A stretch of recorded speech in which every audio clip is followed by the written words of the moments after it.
Segala pujian, hormat, kemuliaan hanya bagi Engkau Tuhan.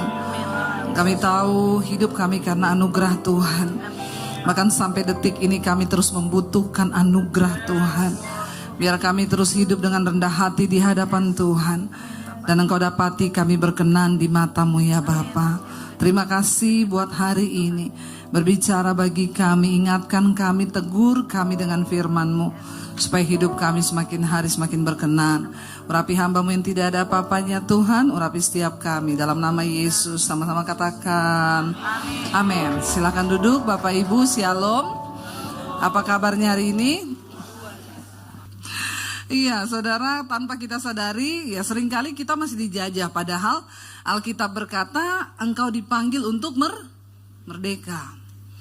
Iya, tapi berapa banyak orang Kristen yang masih dijajah. Mungkin kita bilang ya dijajah bagaimana Bu? Ya, contoh nih ya, kita tahu bahwa lihat film porno itu dosa.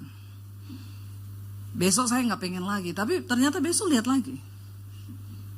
Itu berarti masih dijajah.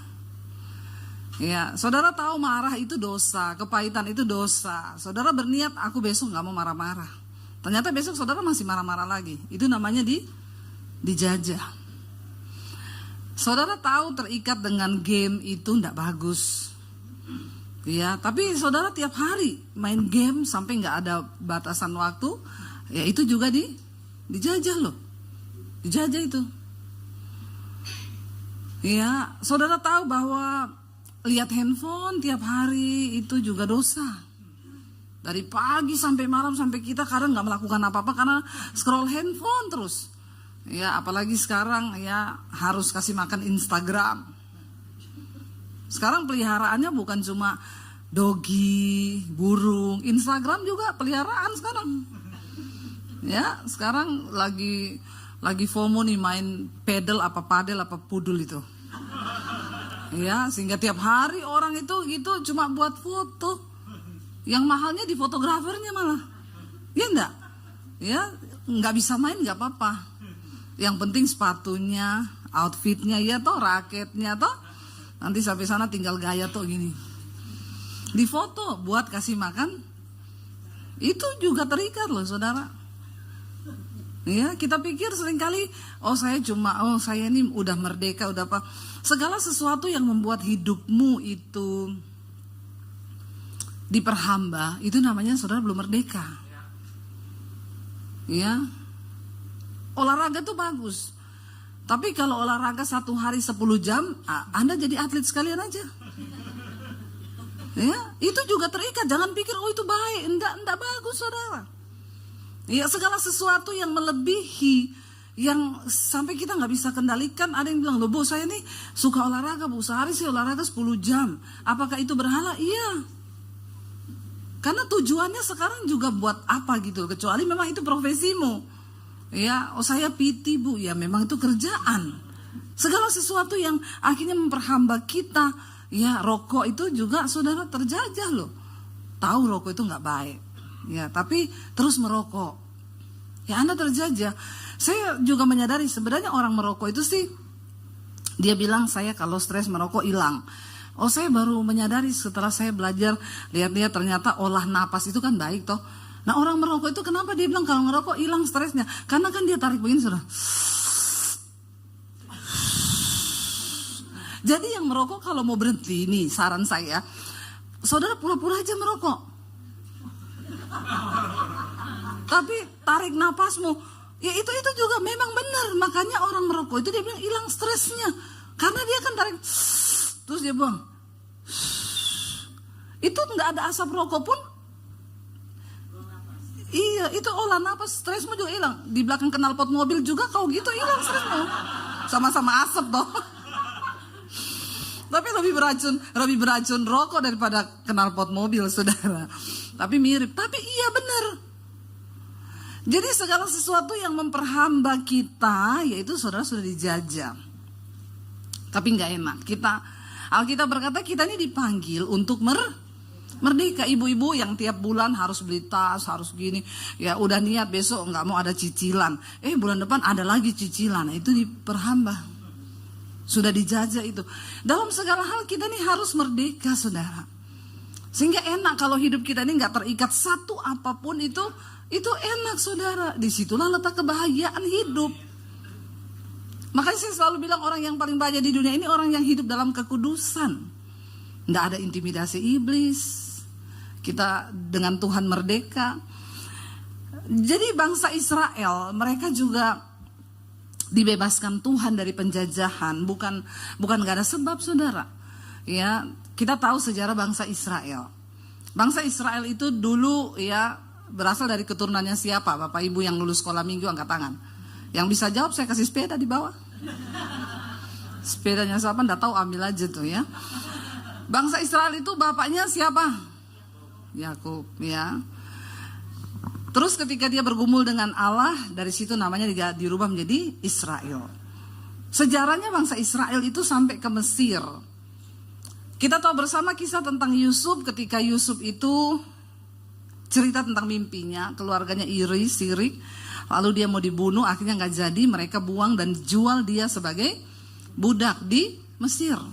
Tapi ternyata itu masuk dalam skenarionya Tuhan. Untuk ke depan nanti bangsa Israel ini akan ada penolongnya, yaitu Yusuf. Lalu ketika akhirnya Yusuf sampai di Mesir, dia dipenjara, ya. Singkat cerita ketika di penjara Yusuf mulai mengartikan mimpi. Lalu ketika Raja Fir'aun bermimpi, gak ada seorang pun ahli mimpi, ahli nujum, dukun yang bisa terjemahin mimpinya Fir'aun. Kadang juga orang Kristen tuh suka aneh-aneh. Saya banyak bu, mau tanya dong ibu ngerti gak arti mimpi saya ini? Saya bilang nama saya Debbie Basir, bukan Yusuf. Ya, tapi apa mimpimu? Tidak cerita. Gini. Ya saya berdoa dulu, saya bilang ya. Belum sempat dapat hikmat, dia sudah kirim lagi mimpi yang lain. Bu, saya tadi malam mimpi lagi bu. Sampai 3 mimpinya, belum ada yang saya terjemahkan. Jadi artinya apa ya bu? Saya bilang artinya kau terlalu banyak tidur.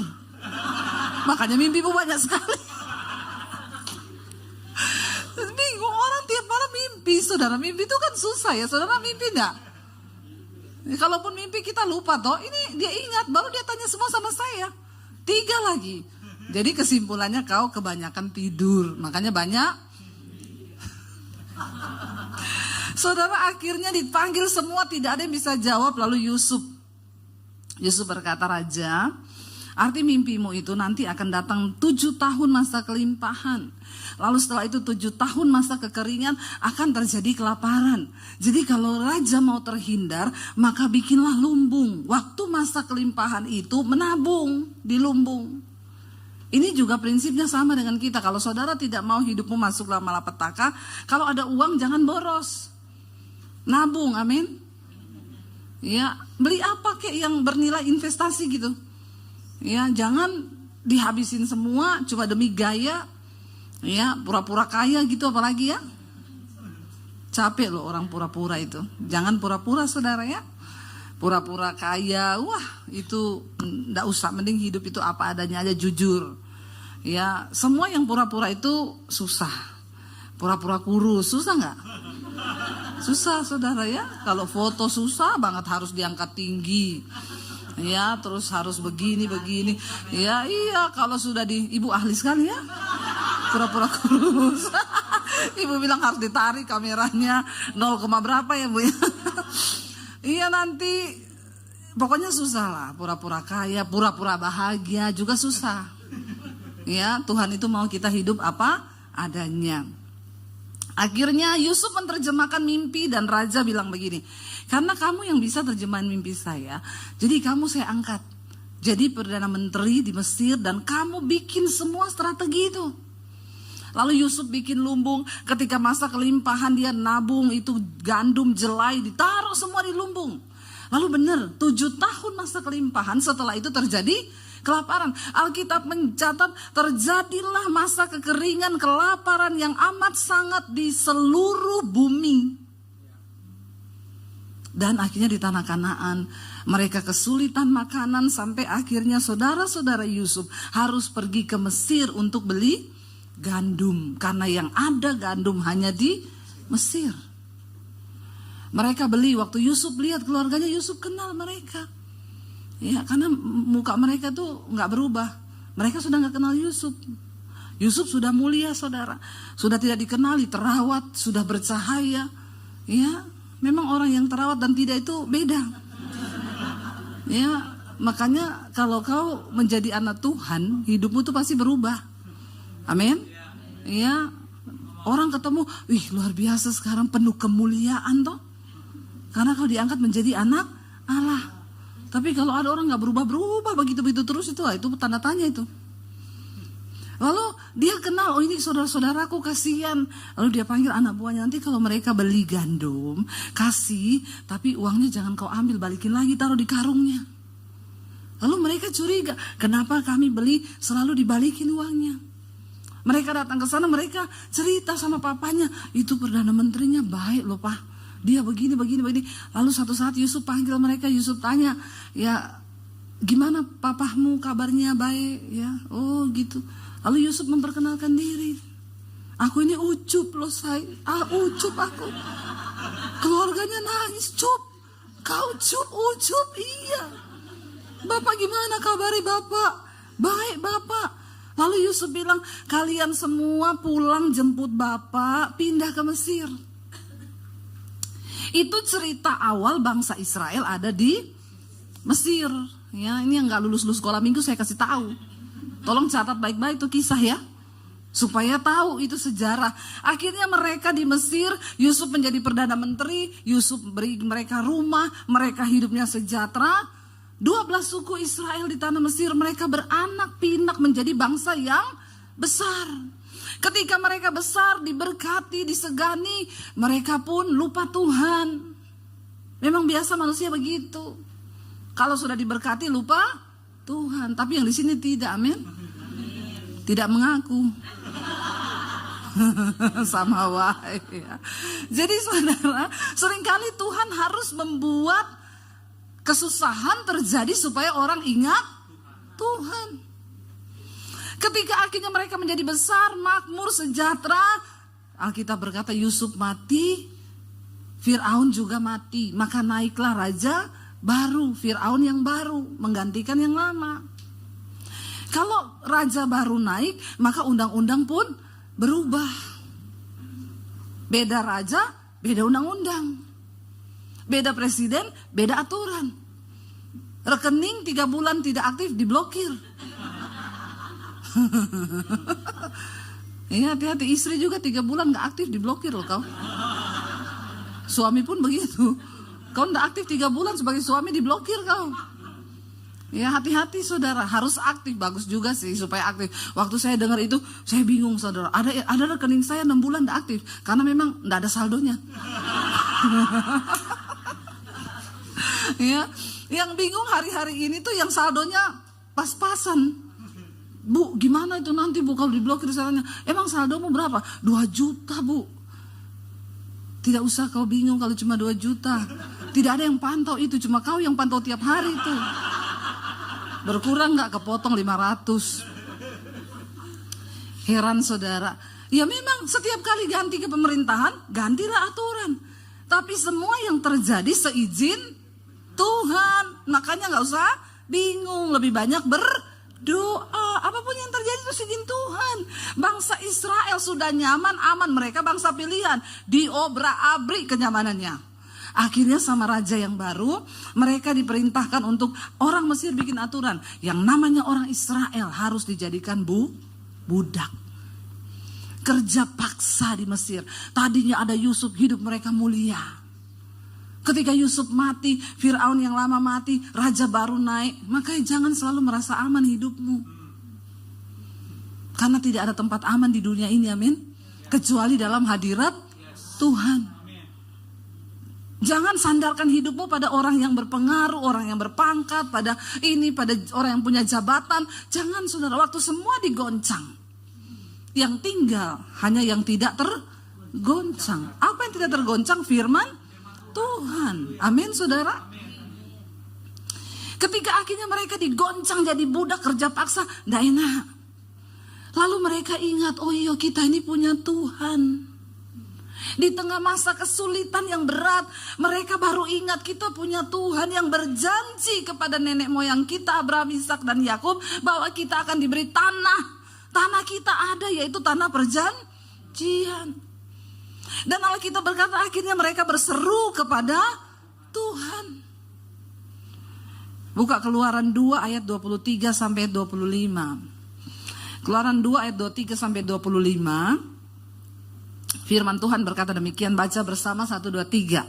Lama sesudah itu matilah Raja Mesir. Tetapi orang Israel masih mengeluh karena perbudakan. Dan mereka berseru-seru sehingga teriak mereka minta tolong karena perbudakan itu sampai kepada Allah.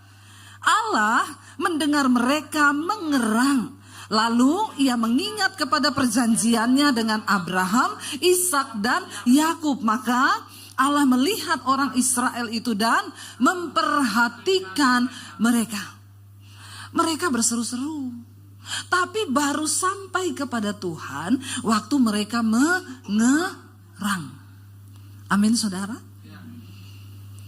Tuhan mau ada kejujuran dari hati kita ketika kita datang kepada Dia.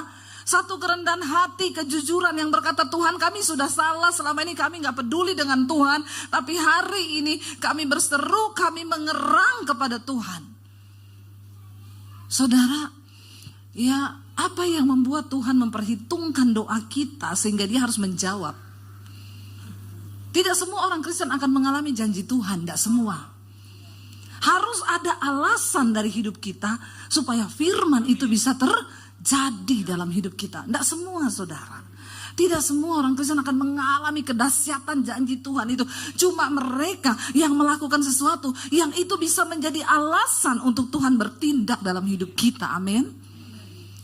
Dikatakan mereka berseru-seru. Tetapi akhirnya Tuhan mendengar mereka mengerang. Mengerang bukan mengeluh. Ya, mengerang. Saudara tahu mengerang itu? Yang paling mengerti kata mengerang ini mungkin ibu-ibu yang mau melahirkan. Itu antara hidup dan mati itu mengerang. Ya, mengerang itu, waduh saudara ya. Ini saya rasanya mau mati ini, makanya mengerang itu kesakitan, berteriak itu mengerang itu. Ya, yang ibu-ibu pernah melahirkan normal berapa banyak? Yang jadul-jadul di atas 50 nih pasti. Oh tapi Bu Gembala ini melahirkan normal loh. Ya. Yang sesar-sesar tuh soalnya bilang gini, kami sudah mematahkan kutuk sakit melahirkan Bu.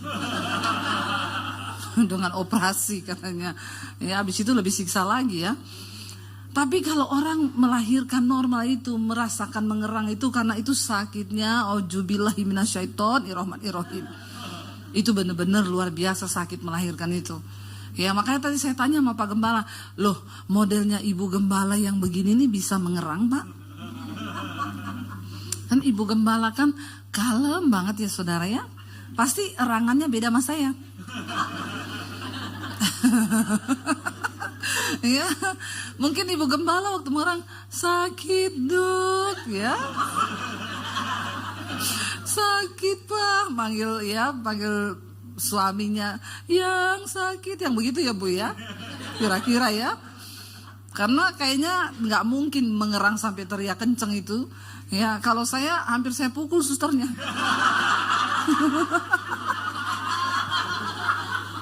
Waktu itu saudara ya, saya sudah mengerang kesakitan, malah dia bilang, Ibu jangan ngeden-ngeden loh, nanti itu sobek loh, tunggu belum itu masih buka 1, dokter juga masih di jalan. Saya bilang, suster, yang mau melahirkan saya bukan kau. Saya mau kesakitan, mau ngeden dilarang terus. Saudara. Akhirnya saya nggak peduli. Saya bilang, suster, itu dokter mau datang atau tidak? Ini anak ada bapak atau tidak? Kalau sudah waktunya dia keluar, dia akan keluar, suster.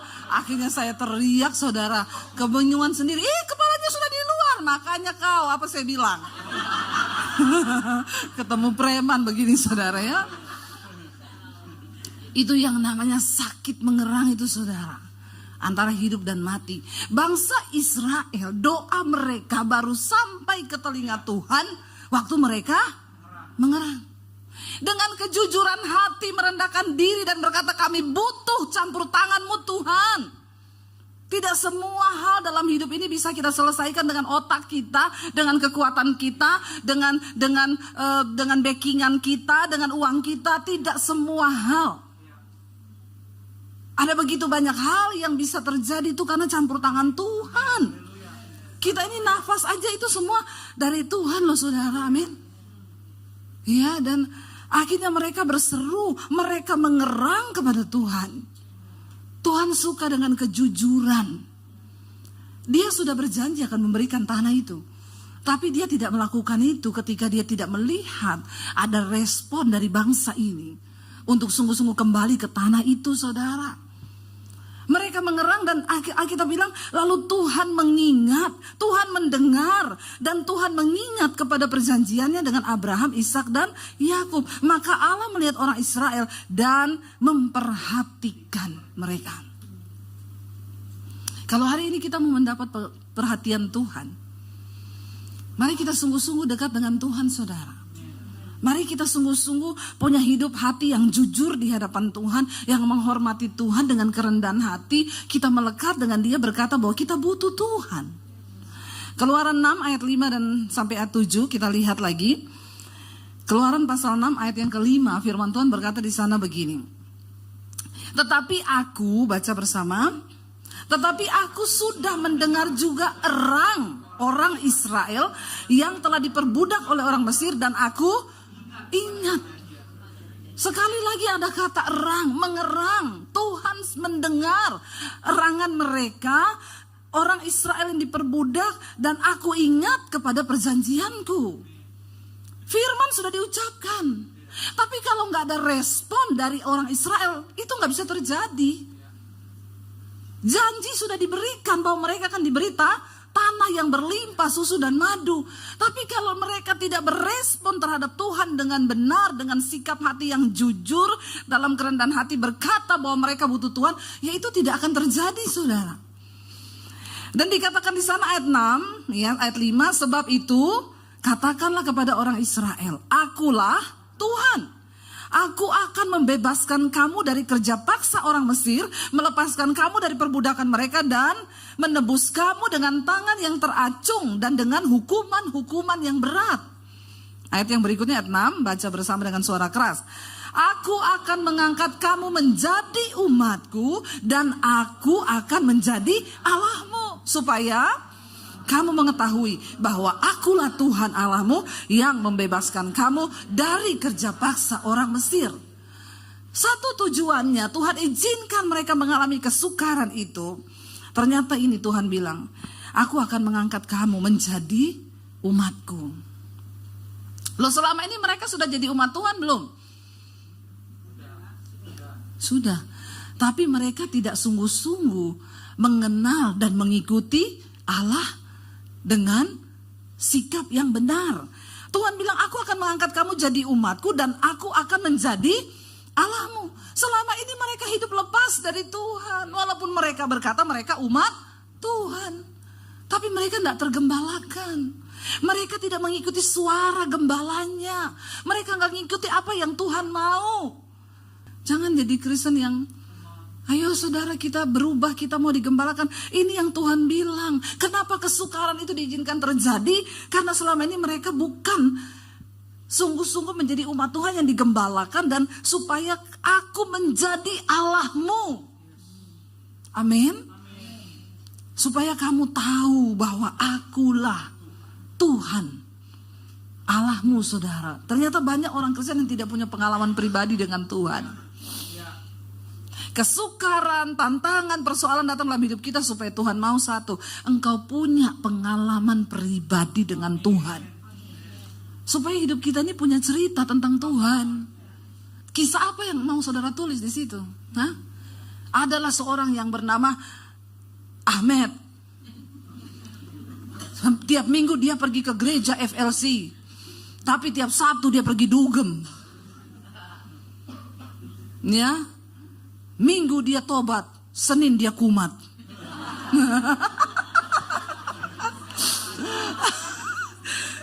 Kisah apa? Apa kisah hidup kita ini yang mau dicatat di kitab kehidupan tuh apa? Loh, Saya percaya benar, makanya dikatakan hanya mereka yang namanya tercatat dalam kitab kehidupan itu. Tuhan akan buka loh kitab itu, dicari loh namamu. Lalu dicari Ahmed, dulu ada tapi udah dihapus. Karena kisah terakhirnya lagi mabuk mati tabrakan. Nah ini masalah nih saudara.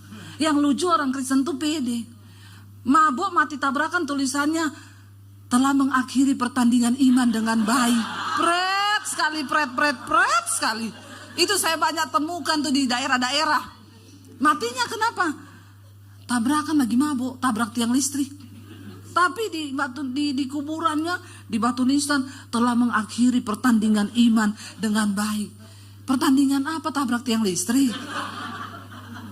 Hello saudara.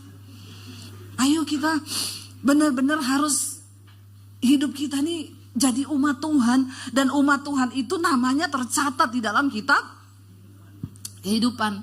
Lalu saudara, dikatakan di sini kita baca bagaimana supaya kita menjadi anak kesukaan Tuhan. Ya, ayat Amsal 28 ayat yang ke-13 ya. Baca bersama 1 2 3. Siapa menyembunyikan pelanggarannya tidak akan beruntung, tetapi siapa mengakuinya dan meninggalkannya akan disayangi. Siapa yang mau disayangi Tuhan? Saudara, kalau engkau tidak mengakui pelanggaranmu dengan kejujuran hati di hadapan Tuhan, engkau hidupmu tidak akan beruntung. Di hidup ini Alkitab berkata Tuhan memberikan kita rancangan keberhasilan dan keberuntungan. Supaya engkau berhasil dan beruntung. Kalau cuma berhasil toh, jangan. Contoh, Bu, anaknya kabarnya gimana? Puji Tuhan anak saya berhasil Bu. S1 di Jakarta, S2 di China, S3 di Amerika, S6 di Singapura, S26 kalah Samsung. Semua S dia borong saudara. Ya Samsung kalah. Terus bagaimana sekarang Bu? Lah itu dia Bu Debbie, saya bingung anak saya ini ya. Udah berhasil titelnya saudara, tapi sampai hari ini rumah gak punya, ini gak punya, itu gak punya, hidupnya susah. Nah itu saya langsung berhasil, tapi tidak beruntung. Kalau kita meninggalkan pelanggaran kita mengakui pelanggaran kita, dan kita meninggalkannya, kita beruntung, diberkati. Ingat saudara ya, ini yang selalu saya tekankan. Orang bodoh kalah sama orang pintar. Orang pintar kalah sama orang kaya. Tapi orang kaya kalah sama orang yang beruntung. Karena orang beruntung, orang yang disertai Tuhan. Loh, ada banyak hal yang bisa terjadi di luar logika kita. Tidak selamanya orang pintar itu akan beruntung saudara. Ya, tapi orang yang beruntung itu karena dia mendapat perkenanan Tuhan. Ya contoh, saya ini beli rumah, dapat separuh harga. Beruntung itu. Ada banyak perkara yang Tuhan bisa kerjakan buat kita kayak begini loh, kok sudah begitu, kok begini, kok begitu, kok begitu. Itu Tuhan. Kalau kau mencoba dengan hidupmu sendiri, umur kita 70 tahun di dunia ini gak lama. Gak lama saudara. Alkitab bilang 70, kalau sampai. Jangan sombong, banyak yang tidak sampai. Tapi yang sudah 70 berbahagialah, saya angkat topi buat saudara. Karena umurmu tercatat di Alkitab. Dan tidak semua orang bisa sampai ke umur itu. Ya, selama Tuhan kasih kita hidup, ya kita mau hidup kita berkualitas dong, amin. Berhasil dan beruntung. Karena itu datang dengan jujur di kaki Tuhan. Bilang Tuhan kami butuh Engkau, kami pengen dekat dengan Engkau. Tuhan kami mau dengan kerendahan hati, mampukan kami untuk melakukan kehendak Tuhan. Bangkit berdiri bersama saudara. Terima kasih Bapa, kami bersyukur buat malam ini. Kasih-Mu yang memampukan kami untuk melakukan kehendak-Mu dalam hidup kami. Kami terus menyerahkan hidup kami dalam tangan Tuhan. Bawa kami dalam pertobatan yang sungguh-sungguh Bapa, supaya doa-doa kami didengar oleh Tuhan. Terutama di atas bangsa kami Indonesia ini. Sekali lagi lawatan Tuhan tercurah bagi Indonesia. Anugerah-Mu melimpah bagi Indonesia. Damai sejahtera bagi Indonesia dari Sabang sampai Merauke. Beri ketenangan hati kepada penduduk bangsa ini, rakyat bangsa ini. Kami sekali lagi patahkan roh kekerasan, roh pertikaian. Tuhan dalam nama Yesus kami gagalkan. Kami berdoa dalam nama Yesus, turunlah anugerah berkat rahmat dari Allah Bapa atas bangsa kami Indonesia. Hujan pertobatan atas Indonesia terjadi di dalam nama Yesus. Biarlah setiap persoalan pergumulan kami terus serahkan dalam tangan Tuhan. Tuhan yang pegang kendali. Kami berdoa apapun masalah kami, di dalam nama Yesus ada jalan keluar. Karena itu Bapak Ibu, mari buka hati dan tanganmu, terimalah kiranya berkat, rahmat, anugerah dari Allah Bapa, cinta kasih dari Tuhan Yesus Kristus, penyertaan Allah Roh Kudus turun atas hidup kita semua malam hari ini. Dan sampai kali yang kedua Tuhan Yesus datang menjemput setiap kita, nama kita tercatat dalam kitab kehidupan. Dalam nama Tuhan Yesus yang percaya diberkati Tuhan, katakan bersama, amin, amin, amin. Tuhan Yesus memberkati, shalom dan Immanuel. Kau yang pegang